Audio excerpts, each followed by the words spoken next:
கெட்ட கோளாறான டிரான்ஸ்ஃபர்மேஷன் டே 35 காலையே ஒரு முரட்டு தூக்கம். இன்னைக்கு ரெஸ்ட் டே எல்லாம் நினைச்சிடாதீங்க, சாட்டர்டேன்ட்டு. வாங்க இன்னைக்கு என்ன நடந்துச்சுன்னு பார்க்கலாம். அப்படியே காலைல எந்திரிச்சோன்னா ஆஃபீஸுக்கு கிளம்பிட்டேன். என்னடா ஆஃபீஸ்க்கு ட்ராக் டி ஷர்ட் போட்டு போறேன்னு பாக்குறீங்களா?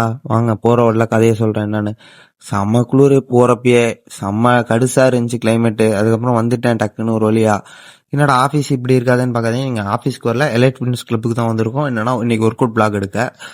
இன்னைக்கு ஒர்க் அவுட் பிளாக் அங்கே எடுக்கலாம்னு சொல்லிட்டு போயிட்டு நின்றுட்டு என்ன பண்ணேன், இன்னைக்கு ஒரு லெக் டே தான் போட போகிறோம். வழக்கம் போல் ப்ரீ ஒர்க் அவுட்டை போட்டு நல்லா ஒன் ஸ்கூப் போட்டு அடிச்சுட்டு அதுக்கப்புறம் வார்ம் அப் பண்ண வந்துட்டேன். வார்ம் அப் பண்ணுறதை பார்த்துட்டு வழக்கம் போல தான் பிளாக்னு நினச்சிடாதீங்க. இன்னைக்கு வந்து ஒர்க் அவுட் பண்ணது தனியாக ஒரு பிளாகாக செப்பரேட்டாக எடுக்கணும்னு சொல்லிட்டு பர்ஃபெக்டாக எடுத்து வச்சிருக்கேன். இது எப்போ போஸ்ட் பண்ணுவேன்னு பார்த்தீங்கன்னா மண்டே தான் போஸ்ட் பண்ணுவேன். ஏன்னு பார்த்தீங்கன்னா அது கொஞ்சம் எடிட் பண்ணுற வேலைலாம் இருக்குது. ஆனால் ஜிம்மோட எக்ஸ்பீரியன்ஸ் சொல்ல பக்காவாக இருந்துச்சு ஃப்ரெண்ட்ஸ். அதுக்கப்புறம் அப்படியே ஒர்க் அவுட்லாம் முடிச்சுட்டு ஆஃபீஸ்க்கு போகிற நாள் வந்துருச்சு. போயிட்டு ஆஃபீஸில் போய்ட்டு ஃபேஸ் வாஷ்லாம் பண்ணிட்டு ஃப்ரெஷ் ஆகிட்டு அதுக்கப்புறம் அப்படியே உட்காந்து ஒர்க்லாம் பார்த்தேன் வழக்கம் போல். சாட்டர்டேங்கிறதுனால கிளைண்ட் கால்லாம் கொஞ்சம் கம்மியாக தான் இருந்துச்சு. அதுக்கப்புறம் ஒரே ஸ்வெட்டு, அதை தடவிக்கிட்டே உட்காந்துருந்தேன், டென்ஷனாக இருந்துச்சு. அப்படியே போயிடுச்சு ஒரு வழியாக. அதுக்கப்புறம் இதான் ஆர்டர் போட்டிருந்தேன், சப்ளிமெண்ட்டு ஃபிஷ் ஆயிலும் வே ப்ரோட்டீனும் ஆர்டர் போட்டிருந்தேன்.